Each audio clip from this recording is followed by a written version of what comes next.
What's up guys, this is Shivam. Welcome to financial funda. इस channel पे हम बात करते हैं पैसा बनाने, बचाने और बढ़ाने के बारे में। आज मैं आप लोगों को इन्वेस्टिंग की दुनिया का एक सबसे ज़्यादा पावरफुल टूल या स्किल सेट के बारे में बताने वाला हूँ। ये स्किल सेट के बिना इन्वेस्टिंग की कर पाना actually is not only difficult, it is impossible. It is impossible to generate actually अच्छे returns in whatever form of investing, चाहे वो स्टॉक्स हो, चाहे आप रियल एस्टेट में इन्वेस्ट करना चाहते हो। अगर आपको ये एक स्किल सेट नहीं आता, it is done for. And ये skill set guys, what am I talking about? I am talking about the ability to read financial statements. अभी इससे पहले कि आप वीडियो से उठ के निकल लो, फाइनेंशियल स्टेटमेंट्स को एक्चुअली पढ़ पाना, इसके लिए आपको अकाउंटेंट होना, सीए होना, अकाउंटिंग की नॉलेज होना, ये सब की कुछ भी ज़रूरत नहीं है। देयर आर बुक्स, लिंक्स आपको डिस्क्रिप्शन में मैं छोड़ दूंगा। बहुत ही अच्छी बुक्स है, बहुत ही सीधे साधे तरीके से बताया कि एक फाइनेंशियल स्टेटमेंट में इंपॉर्टेंट क्या देखना होता है। तो बहुत सिंपल सा चीज़ है गाइस। जब हम मान लो हम डॉक्टर के पास जाते हैं, मैं फुल बॉडी टेस्ट कराता हूँ और डॉक्टर मुझे एक रिपोर्ट देता है, उसमें पूरा आता है कि ब्लड में, अगर हम ब्लड का जो सीबीसी जिसको बोलते हैं, complete blood profile, red blood cell कितना है, प्लेटलेट कितना है, ब्ला ब्ला ब्ला, हीमोग्लोबिन कितना है, तो वो पूरी की जो पूरी रिपोर्ट है वो स्नैपशॉट देख के डॉक्टर बता देगा कि मेरे साथ क्या खराब है, क्या सही है, और वो खराब को सही करने के लिए क्या क्या हो सकता है और उसके लिए किस तरह की चीज़ें करने की ज़रूरत पड़ सकती है। नाउ सेम तरीके से जैसे अपनी ब्लड रिपोर्ट होती है, एक कंपनी की फाइनेंशियल स्टेटमेंट होती है। एंड बहुत बार हमें न्यूज़ में एक चीज़ देखने को मिलती है, ये बड़ा इन्वेस्टर यहाँ कर रहा है, ये कर रहा है, मीडिया मैनिपुलेटेड होता है, पर वो कंपनी अंदर से जो है इट इज़ ब्लीडिंग कैश। और ऐसे पास्ट में बहुत सारे एग्जाम्पल्स आए हैं जहाँ पे कंपनी अपना डिविडेंड बढ़ाई जा रही थी, जनता खुश, अरे वाह डिविडेंड ये, पर पर्दे के पीछे वो कंपनी धीरे धीरे जो है बैंकरप्सी की तरफ जा रही थी और बूम, बंद, ज़मीन निकल गई पैर के नीचे से। वो प्रॉब्लम है जब फाइनेंशियल स्टेटमेंट्स ना देखी जाए। फाइनेंशियल स्टेटमेंट्स में आपको पता लगता है कि ये कंपनी कितना रेवेन्यू जनरेट कर रही है, उस रेवेन्यू के हिसाब से इनके पास कैश कितना है बैंक में, लोन कितना देना है, जिसको करंट लायबिलिटीज़ में देखते हैं कि हमको क्वार्टरली अभी कितना लोन पेंडिंग है, या एक एनुअल ईयर के अंदर कितना लोन देना है, उसके अगेंस्ट कितना कैश बाकी है, रिटर्न कितना है। ये कंपनी का जो ROCE फिगर है, which is return on capital employed, which is ये कंपनी जब किसी जगह पे 1 लाख रुपया इन्वेस्ट करती है किसी टाइप ऑफ अपनी बिजनेस एक्टिविटी में, वो 1 लाख रुपए से प्रॉफिट कितना जनरेट कर पाती है।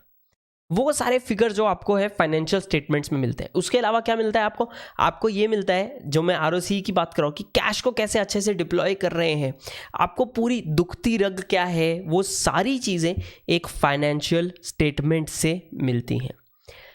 यूजुअली जब कंपनीज का रिसर्च किया जाए तो अपन देखते हैं मैनेजमेंट ऑनेस्ट है कि नहीं है, कंपनी के पास मोट है या नहीं है, MOAT। मोट माने क्या?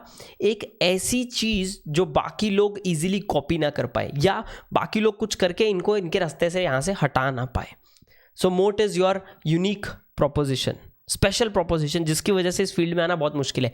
ये लिटरली मोट कैन ऑल्सो भी कि नए बिजनेसेस को इस फील्ड में आने के लिए करोड़ों, हंड्रेड्स ऑफ करोड्स का खर्चा करना पड़े, दैट इज ऑल्सो इन अ वे मोट। हिंदुस्तान यूनिलीवर के केस में एक मोट क्या है कि वो लोगों के हाथ में प्राइसिंग पावर है, वो प्राइस बढ़ाते जाएंगे, कस्टमर कुछ कर नहीं सकता, और कस्टमर कुछ करेगा भी नहीं, क्योंकि उनको वो ब्रांड चाहिए, उनको वो क्वालिटी चाहिए जो हिंदुस्तान यूनिलीवर देता है। तो मोट है, ऑनेस्ट मैनेजमेंट है।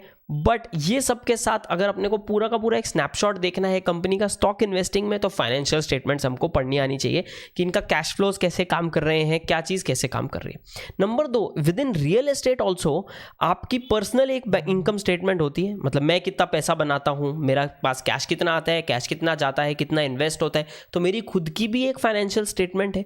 मान लो मैं रियल एस्टेट में इन्वेस्ट करना चाहता हूँ और मैं एक फ्लैट लेना चाहता हूँ, वो फ्लैट की भी एक फाइनेंशियल स्टेटमेंट होगी। वो फाइनेंशियल स्टेटमेंट में क्या होगा, इसमें कितना कैश आएगा, कितना इन्वेस्टमेंट होगा, कितना उसमें से लोन लायबिलिटी पे होगा, कितना मेंटेनेंस का खर्चा आएगा, राइट, ऑपरेशनल एक्सपेंस कितना होगा, और अगर मैं उसको रेंट पे देता हूँ तो मेरे पास रेंटल इनकम कितनी आएगी, मेंटेनेंस कितना जाएगा, टैक्स कितना जाएगा, सब माइनस कर आके मेरे को नेट प्रॉफिट बचता है नहीं बचता है, उस घर की फाइनेंशियल स्टेटमेंट होगी।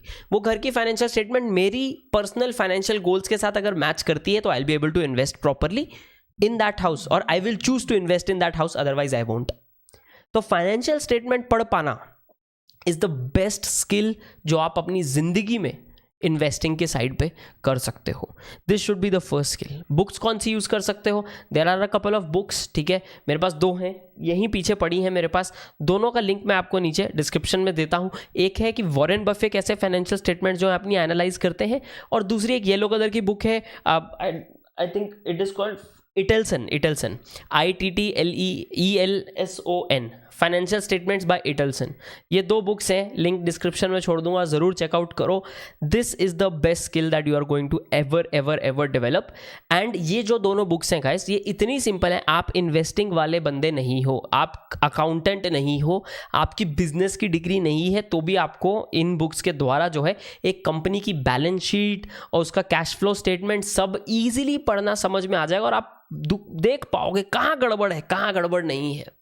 एंड वो I think is the key यहाँ पे जो है इन्वेस्टिंग रिटर्न्स और आपकी ज़िंदगी मेरे हिसाब से, और भी एक्चुअली बहुत सारे बड़े इन्वेस्टर्स के हिसाब से चेंज हो सकती है, ना I agree with them with what they से।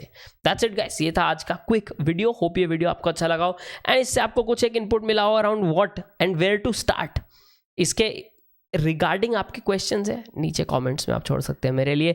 This is Shivam signing off from Financial Funda. As always guys, like button पे मुक्का मार के सब्सक्राइब करना मत भूलिएगा। मैं आप लोगों को मिलूंगा अगले वीडियो में, तब तक के लिए बाय।